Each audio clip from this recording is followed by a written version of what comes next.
Dans ce présent cours, nous allons aborder le chapitre numéro 3 du domaine 2, à savoir conscience et inconscience. Avant de progresser, il nous faut d'abord examiner le titre, voir comment il est intitulé pour comprendre ce qui nous attend tout au long de la leçon. Il est dit conscience et inconscient, ce qui signifie qu'il y a une relation qui unit les deux.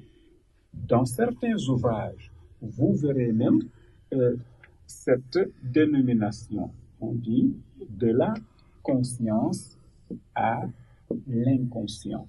Ce qui signifie qu'on est parti de ce concept à un certain moment, à celui-là en un autre moment.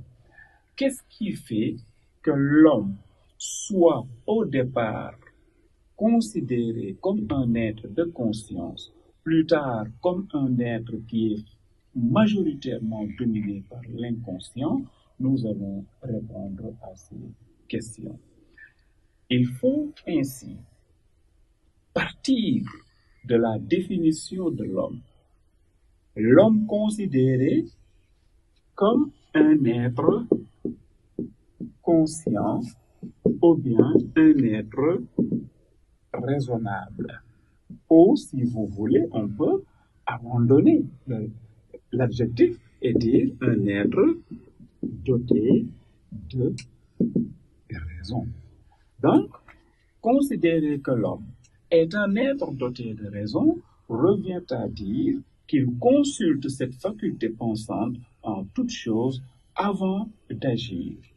Et lorsqu'il agit, l'homme est conscient de ce qu'il fait. Autrement dit, il sait qu'au moment où il agit, il est en train d'agir. Voilà pourquoi, d'ailleurs, si on remonte à l'étymologie du mot conscience, on l'aura cum et scientia.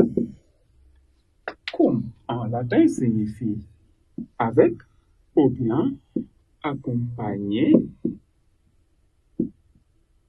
de, alors que scientia, c'est savoir. Donc, cum scientia signifie accompagné de savoir ou bien ce qui se fait avec le savoir. Au bout du compte, dire que l'homme est un être de conscience revient à dire que quand il parle, il sait qu'il est en train de parler. Quand il écrit, il sait qu'il est en train d'écrire. Donc, l'action est sue et contrôlée. Et c'est pourquoi, d'ailleurs, dans l'Antiquité, Aristote avait défini l'homme comme un être doté de raison. Plus tard, au temps moderne, Descartes a défini l'homme comme une substance pensante. Blaise Pascal le considère comme un roseau pensant. Finalement, que cela soit Aristote, ou bien Descartes, ou bien Blaise Pascal, la conception qu'ils ont de l'homme est la même. Je le répète, Aristote dit que l'homme est un animal doté de raison. Descartes estime que l'homme est une substance pensante.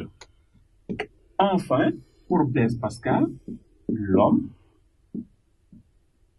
est un roseau pensant. Voyez que ces trois définitions ont pour dénominateur commun l'esprit, la raison ou la pensée. Parce que Aristote insiste sur la raison, Descartes insiste sur la pensée, Pascal de même. Alors, il faudra attendre vers la fin du XVIIe siècle pour que René Descartes dise que ce que les anciens penseurs appelaient pensée ou raison, ce n'est rien d'autre que la conscience. Ainsi donc, on peut dire que la conscience, chez Descartes, est l'équivalent de la raison. Voilà comment Descartes a pu établir cette équivalence. Pensée égale raison égale conscience. C'est parce que quand l'homme agit, il sait qu'il est en train d'agir. Quand il parle, il sait qu'il est en train de parler. Mais est-ce que l'homme est conscient de toutes ses actions? La réponse, selon le philosophe Sigmund Freud, est non. Pour Freud, le psychisme humain, par psychisme, il faut entendre l'esprit. D'accord? Pour Freud, donc, le psychisme humain n'est pas totalement conscient. Il y a une partie consciente et une autre inconsciente. Cette partie qui relève de l'inconscient, selon Freud, serait majoritaire, ce qui l'amène donc à redéfinir l'homme et à considérer que l'homme n'est pas toujours celui-là qui maîtrise ses pensées, qui contrôle tout ce qui se passe dans son esprit, mais c'est celui-là qui contrôle une infime partie de sa raison ou de son esprit. Je vais vous faire un schéma pour résumer les relations qu'il y a entre la conscience et l'inconscient. Considérons l'esprit humain ou le cerveau comme celui-ci. Sigmund Freud dit que le psychisme humain est divisé en deux parties. Il y a une infime partie que contrôle l'homme qui s'appelle la conscience et une partie majoritaire que l'homme ne contrôle pas et qu'il appelle l'inconscient. L'inconscient n'est pas à confondre avec l'inconscience. L'inconscience, c'est un état de perte momentanée ou définitive de la conscience.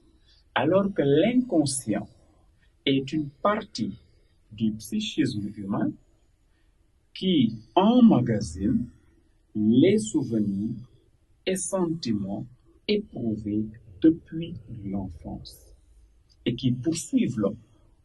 L'inconscient est aussi le lieu du refoulement. Tout ce que l'homme veut faire et que la société a interdit, l'homme, par un mécanisme psychique, le refoule. Il y renonce. Mais il n'est pas dit que ce à quoi il renonce, donc ce qu'il refoule, soit à jamais tu. Non. Ce qu'il refoule peut refaire surface. Tôt ou tard, soit dans le rêve, ou bien même dans la production artistique, ou encore dans le sport.